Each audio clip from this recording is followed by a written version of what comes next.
What's up guys, Darkdally here, and today I want to take another look at the Recon Wildlands Immersive Field Manual. Now I've shown you guys this before. It was a long time ago, back in 1.0 when it used to look like this. Here we are in my Google Docs.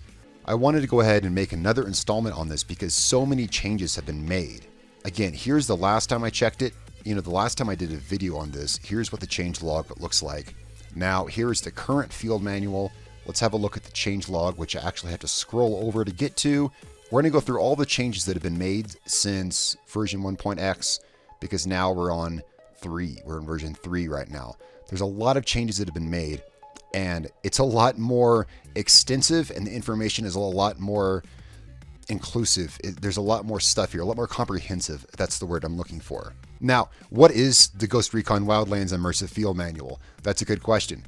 This is all based off a concept I started with my 8 Tips to Immersion video, which was pretty popular. I'll have a link to that in the description below, as well as on the screen at the end of the video. My 8 Tips to Immersion video suggested making rules in the game for yourself to make the game more challenging or more fun in different ways. Well, some of my viewers, in particular, VCO, Doc, Darth Anubis, Senj, and then I've helped a little bit. I actually haven't contributed much to this. I've really only come here to correct some spelling and grammar errors when I catch them. So here's the new manual. So if you're not sure what this is all about, you can check out my 8 Tips to Immersion video. It'll give you an idea. The follow-up to that gives some more ideas, and the manual evolved off of that. Anyway, let's just go over it.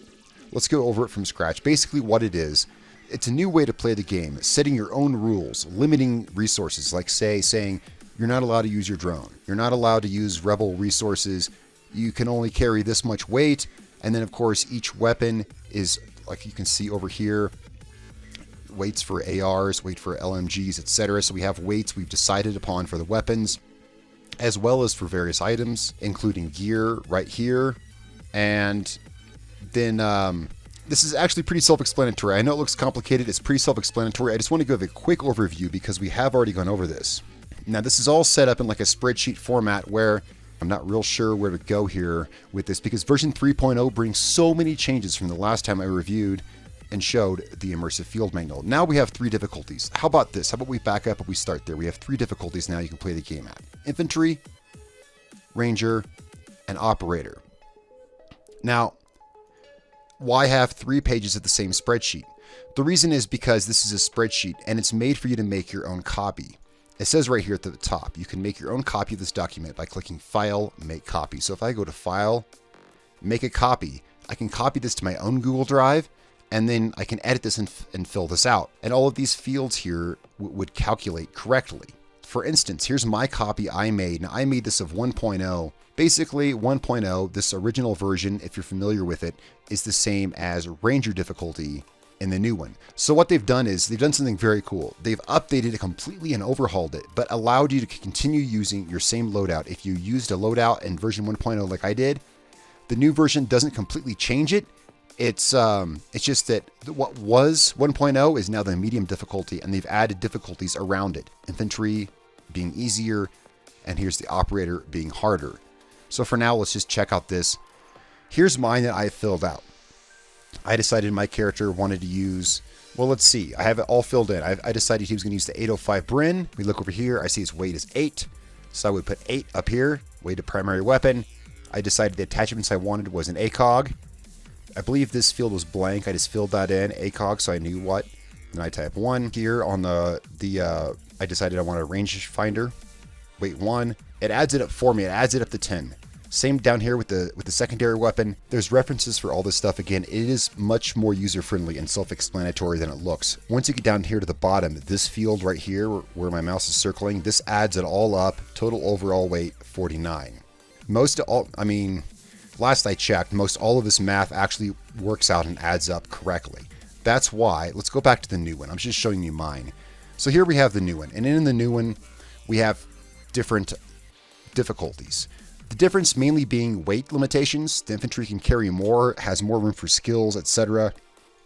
Ranger is the same difficulty as from before, so if you're still using 1.0, it still carries over into this. And the Operator is interesting. Here it says Okay, this I actually don't agree with, and I would change this now, but I need to run this by v3.0 because he's kind of the mastermind of this whole thing. No secondary weapon is allowed in operator difficulty. Equip a P416 and never use it in this slot. I say equip a super shorty. Reason being, I have 3 reasons for that. I think he says P416 because it's a weapon you start off with. Reason number 1, the super shorty is found in Ataqua in the starting zone. You find it really quick. Reason 2, it's so tiny when it's in your other hand, you probably won't even see it over your backpack. It's so small, it's almost like nothing's there, especially if you color it the same camo as your clothing. Reason number 3, it's practically useless because it doesn't even shoot beyond like 25 yards.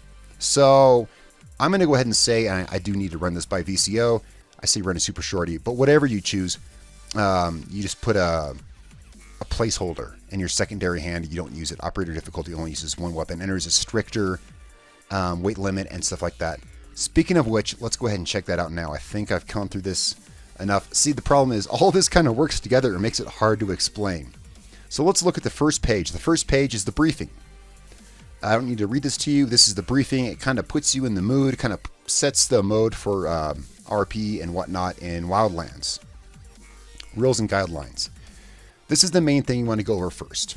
Let's check out some of these rules. Rule number 1, you will use your weapon kit and skills as selected for the entire playthrough of the game or as restricted by selected operator loadout, aka difficulty.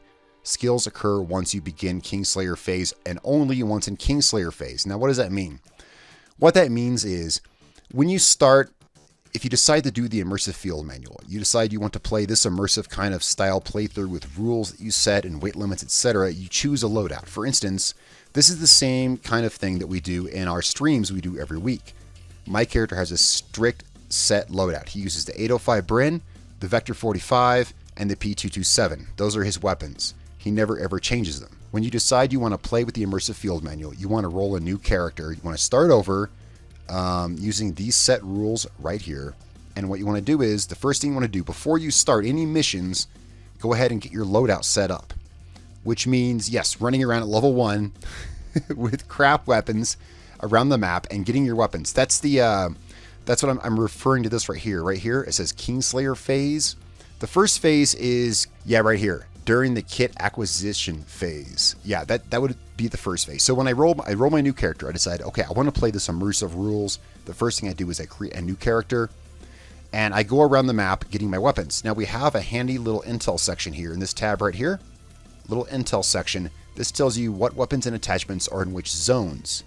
Just go to the zone, get the 2 sets of intel it takes, which is required to get the weapons intel. Just go to the places you need. Here's what I recommend. You want to use the immersive field manual, make a character, set it on arcade difficulty, set everything as easy as possible because you just want to get the weapons. It doesn't matter how you get them, you just want to get them so you can start playing immersively. Get your character, set it on freaking arcade, spawn in helicopters, fly to wherever you want, all these places, get the intel, get the weapon attachments you want. Once your kit is set, that's when you go to the Kingslayer phase. That's where everything really starts. That's what all of this banks off of is you get everything set, you choose your difficulty down here, be it infantry, ranger, or operator. You fill in your spreadsheet. Once you've made a copy of this, you fill out your spreadsheet and you begin from there. That's when you begin your Kingslayer phase, aka the actual game. You will follow the weight limits by your selected operator. Okay, yeah.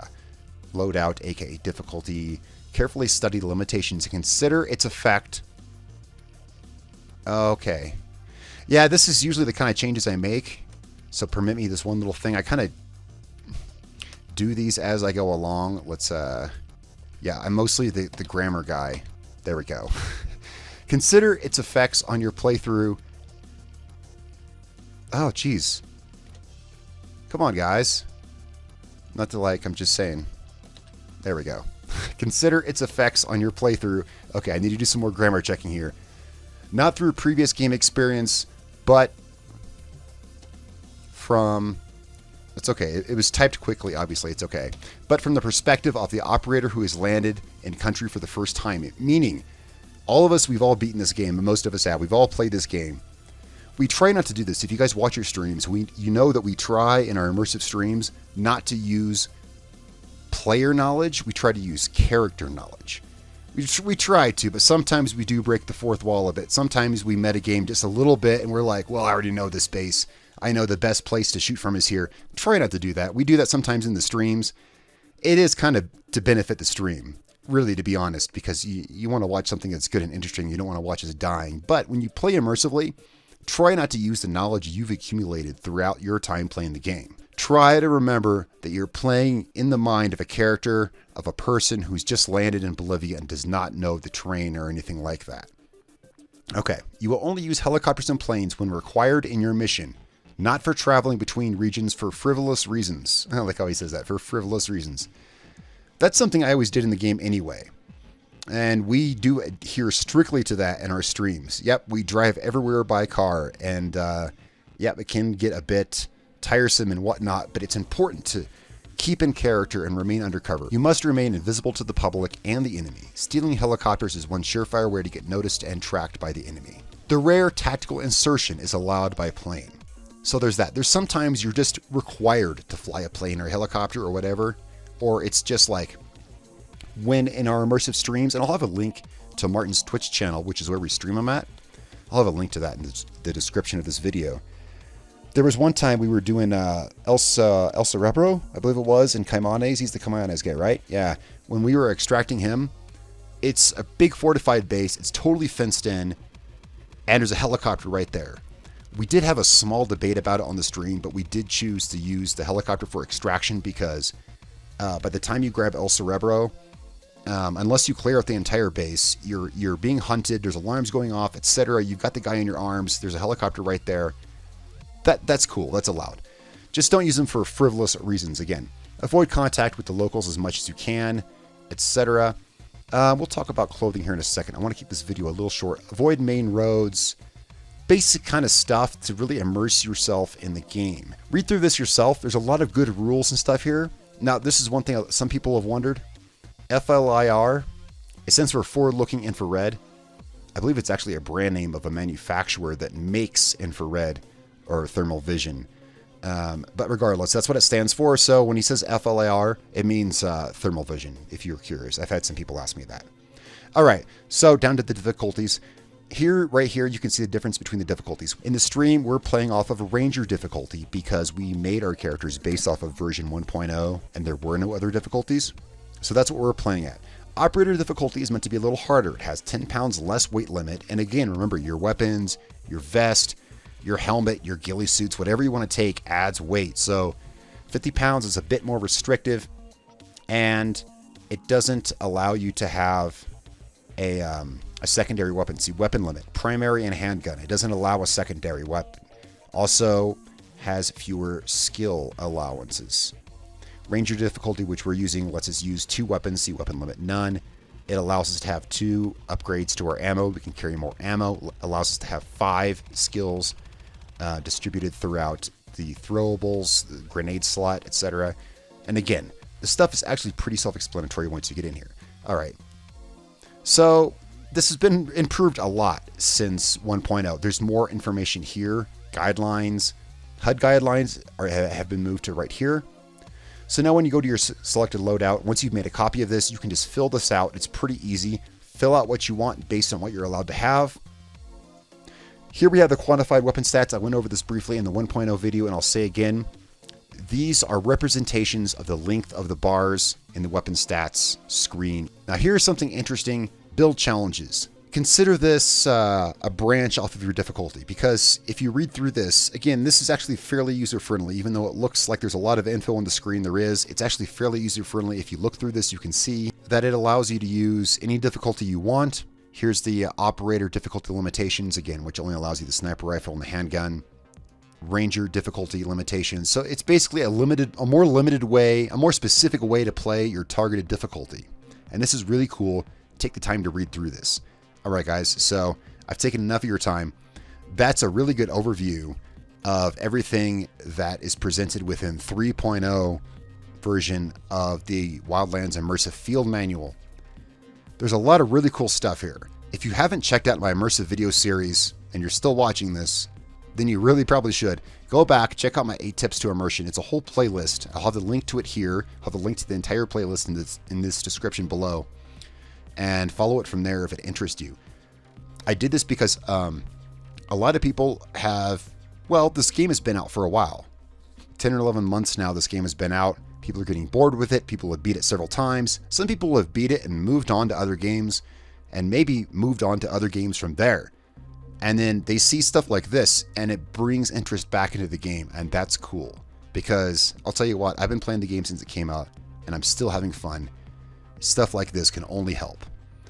Alright guys, that's it for today. Thank you so much for watching. Let me know what you think in the comments below. Guys, it's been a real pleasure. I'm Darkdally. I will catch you all next time.